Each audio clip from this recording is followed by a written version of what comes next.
So we had a question come up that's asking how to attract who we're looking for. Let's talk about that. Hmm. So, how do you attract someone who's humble and willing to grow together? Hmm.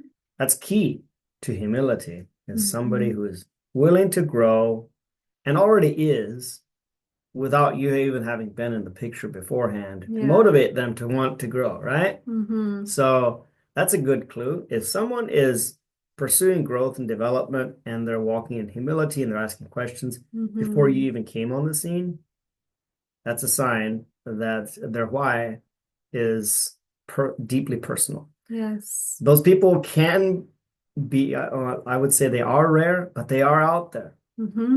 I would like to say I was one of those, or both of us were. Yeah. And we all, as we all know, if we want to look at the negative, I don't like to look at the negative too much, but at the same time, sometimes you got to look at the darkness a little To bit to compare. appreciate the Yeah. light and have a comparison. That Hmm. toxic, proud, narcissistic, and avoidant people seem to be everywhere. Our Hmm. society and culture is just permeated with that mindset. Hmm. Self-focused. Yes, Hmm. self-focus, worshiping, and Hmm. entitlement, and taking things for granted, and Hmm. expectations that are way above and beyond what, They're willing to do yeah, themselves. basically the opposite Hmm. of the humble servant, Hmm. coachable, Yeah, teachable I was just person. Yeah, I was just gonna say that those who expect others to serve them, but they're not willing to Yeah, serve yeah. others. Often people Hmm. can be very charming at first, but the moment you hold them accountable, they turn on with you with accusations, or they disappear and they ghost you. Yeah. Well, that can be painful. At the same time, count your blessings that you got the heads up right out of the gate. Yes. If you see that happening, that's a clear sign. Moving on. No time Hmm. for this. Lesson learned. Show Next, them your back, right? show them the door. Yeah. Because again, if the person chooses to pursue growth or embody any character trait you desire for you, That's that's a red good, flag. but it's still suspect. How long is that going to last? Hmm. What about how long is that motivation going to last if challenges come up, triggers come up, Yeah. and stress and all Hmm. sorts of tension that Yeah. comes up naturally in any relationship that needs to grow and you're pushing through things. Or as soon as they get you And the and chase is over, so to speak, yeah, as some would see it. and they stop doing what they were doing, Yeah. then you'll know, okay, That's that why it's was important to look for somebody that's already doing it. If mm-hmm. they do it for you, Yeah, ooh, yeah, that's risky at best. I mean, there's yeah. always the possibility that somebody is truly making a change and that we can have a Mm-hmm. positive impact on each other. There Yeah. is that. So you also, what I would like to say is look for seeds. So Mm-hmm. for me, I was not what you were looking for in the beginning. Right. However, you saw some seeds and sprouts Right. that gave you evidence Mm-hmm. that I was going to pursue this path with or without you, regardless of whether Yes. Mm-hmm. you say yes to me. I'm going to keep going Yeah. for myself because I need this. Yeah. And that's what I was gonna just mention. I'm glad you went there, is that they don't need to be perfect, and they will not be perfect. And it's a good sign too, because if they are growing and continue growing, they are always reaching for a higher level of themselves and achievement, which is a great sign. But if you found someone who is perfect, that's probably a red flag, actually, Was because I perfect when you met me? oh, no. And someone who's not boastful as well about their achievements and about them and who they are, because then they selling themselves to be, I am everything you're looking for, yet, not willing to grow, then it's pride and ego. Hmm. You don't need that. You want someone who is not perfect, but willing to, or not willing to. They are already growing and Yes. learning. Yes. Yeah. And as I've mentioned narcissism, and avoidance. And I'd like to Mm-hmm. mention that those things are rooted in deep-seated shame and trauma. Yes. And people that are in that can change but it Mm-hmm. requires true, genuine repentance Mm-hmm. and humility before God the Father, Yeah. and a willingness to yoke up with somebody and Mm-hmm. hold themselves accountable, go through the pain of Yeah. recognizing that they're not all that in a bag of chips. Yes. And I've seen some people overcome that. I myself overcame it to a large degree Mm-hmm. in my much younger years, where Yeah. I was extremely narcissistic as a child and as a teen. And Mm-hmm. it was because of my fear of God, my love for God, and what desire to do what's right that helped me to develop the Mm-hmm. opposite character traits of what I would have had I not pursued uh, Mm-hmm. truth, righteousness, and holiness, or had a desire for that. Yeah. So, the strongest position you yourself can take to prevent Mm-hmm. getting into a relationship like that is to continue strengthening your identity. Yes. Know who you are, know your value, know Mm-hmm. your worth, and it'll Mm-hmm. be much easier for you to say no when Mm-hmm. somebody violates your standards in that area. I Yeah. like describing it that way rather than setting boundaries. Mm-hmm. Boundaries is too vague. What does that even mean? Yeah.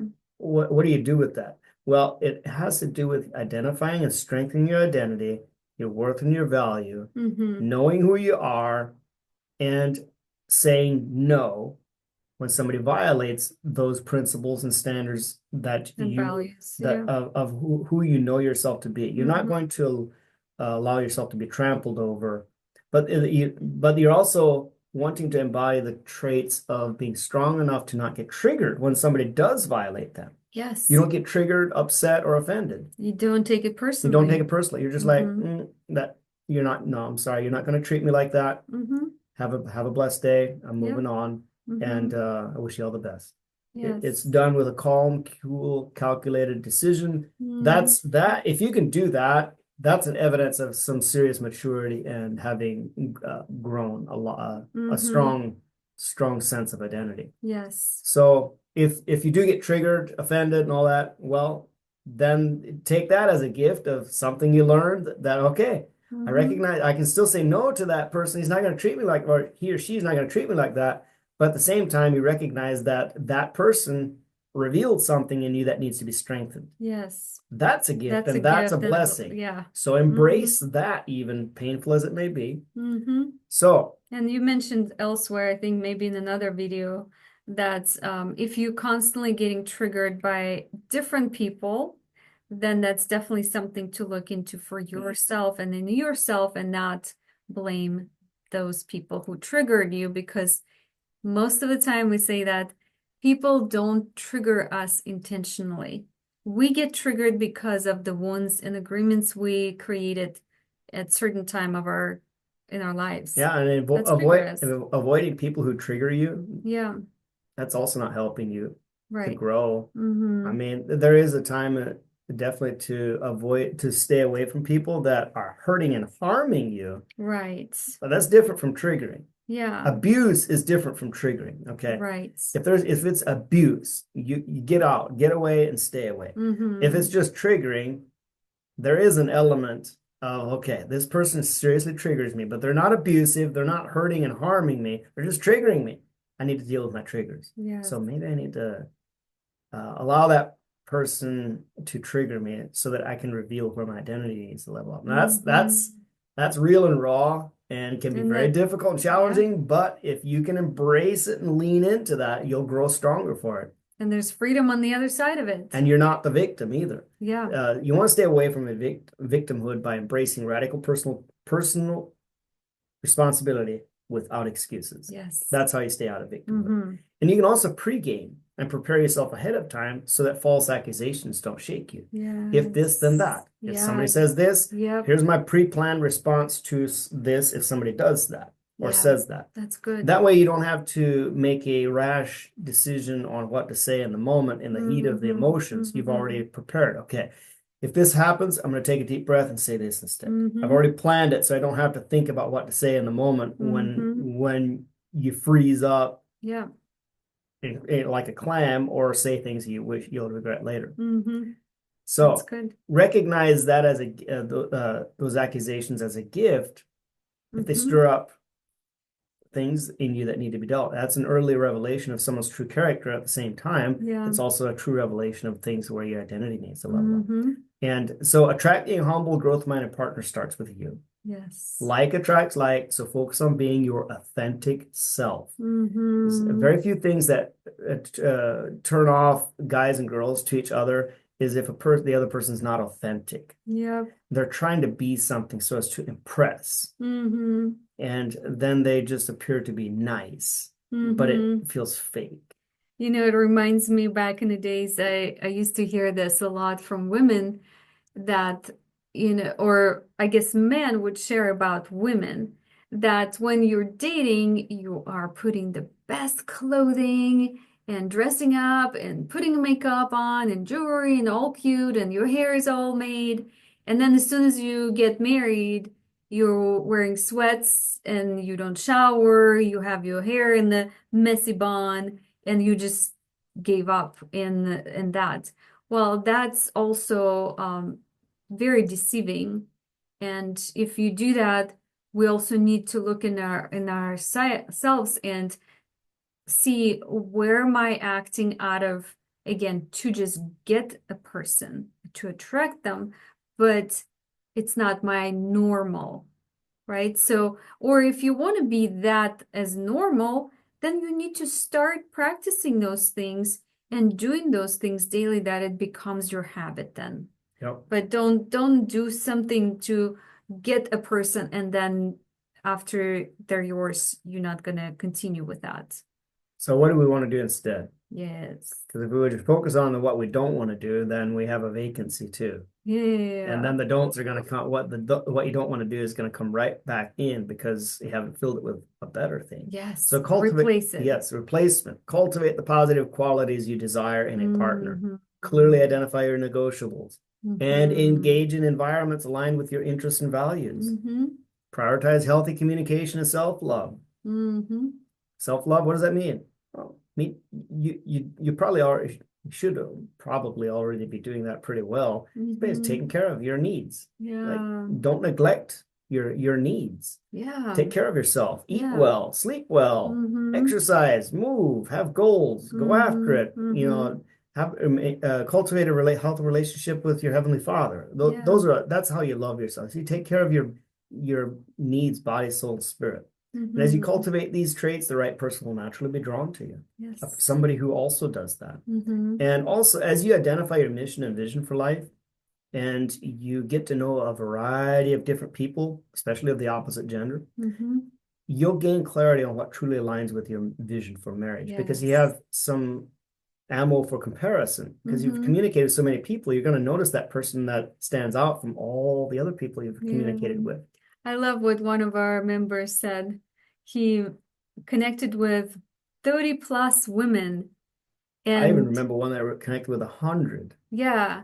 And he said, because of that, I was able to choose the one that really aligned with what he himself is and wanting to be and to create the marriage of his dreams Because with. he'd compared his mission and Hmm. vision with 30 other Yeah. girls. Hmm. And when he found the one that really aligned, it was like a no-brainer to him. Yes, he's like, let's go. Time to commit. And what a beautiful thing it is, right? Mhm. Now they're They're engaged engaged and and getting married. have a wedding date set and preparing for their wedding. Absolutely. And establishing life-giving standards for how you engage with others will help you connect with those who honor and respect you. Yes. We're basically describing the law of sowing and reaping and doing to others you would have others doing to you. Yeah. You're going to attract who you are at your deepest core. So if you want to know what's going on in your heart at a level that you yourself may not even be aware of or admitting, just look Yeah. at the type of people you're attracting and then be honest with yourself. What part of Mhm. my heart is attracting these type of people? What kind of Right. where's the victimhood within Hmm. that is drawing narcissistic people into my life? Because the Yeah. narcissists are attracted to victim. Victim is Hmm. attracted to the narcissist. So if Hmm. you have a pattern of attracting one or the other, Yeah. okay, note to self, it's What do I time to need roll up the to? sleeves and be honest and uh, Yeah. do the work. Yes. Dive in and figure out where's it at and what do I need to Hmm. change. So that I think that's another great thing to mention is being honest with yourself and really take note of what you need to work on. And raw and real responsibility and ownership will create the space for you to grow and then attract the person that's going to be, on the same path as you are. Narcissists are attracted also to people that don't know who they are, don't value Right. themselves, and Mm-hmm. they don't have a sense of identity. Mm-hmm. They're looking for easy prey Yes. for somebody that they can take advantage of. Mm-hmm. And so if you're attracting that type of person, you may already see yourself as super confident. Maybe you're one of those people that see yourself as super confident, you're going after, you're crushing it, but I'm still attracting these narcissistic guys. Well, slow down here. There's something there in your heart somewhere. Yes. And it's probably hiding behind the facade of confidence. Mm-hmm. But the confidence has a thin veil, maybe. Those are some things to look into and be honest with you. So just remember also, a truly humble person won't just admire your humility. Mm-hmm. They'll reflect it in how they handle correction, Yes. stress, Mm-hmm. and challenges. Mm-hmm. So, I know in our single to married community, we aim to equip our singles with the tools to develop unshakable confidence and recognize green flags. Yes. And in doing so, you don't need to focus on the red flags because you're just looking for green flags. You don't see green flags, moving on. You never need to focus on the negative. And always engage with people who are doing the work, or at least matching your level of taking action and doing the work. If you're serious about finding a relationship built on humility, growth, and mutual respect, plug into the process. Do the work yourself. Yes. And you'll build connections that lead to strong, lasting marriages strong, lasting marriage eventually.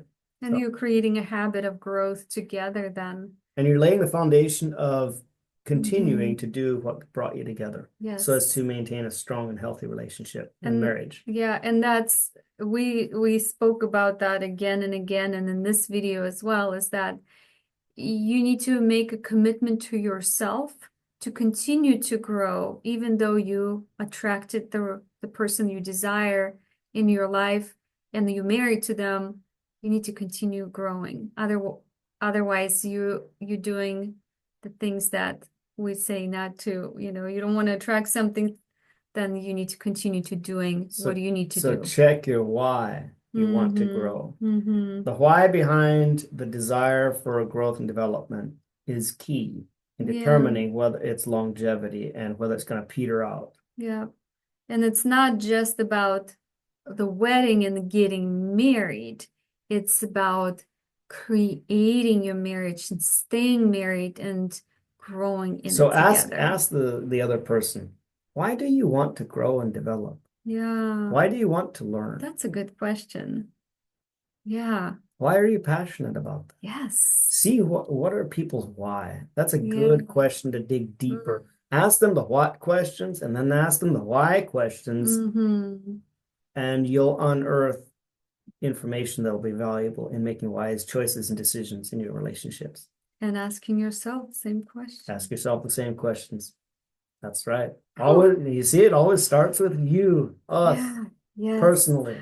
And you go to the other person. Okay, now I'm excited to go and ask myself some questions too. Sounds like we got some work to do. We're going to go practice what we preach now, so we'll see y'all next week. That's right.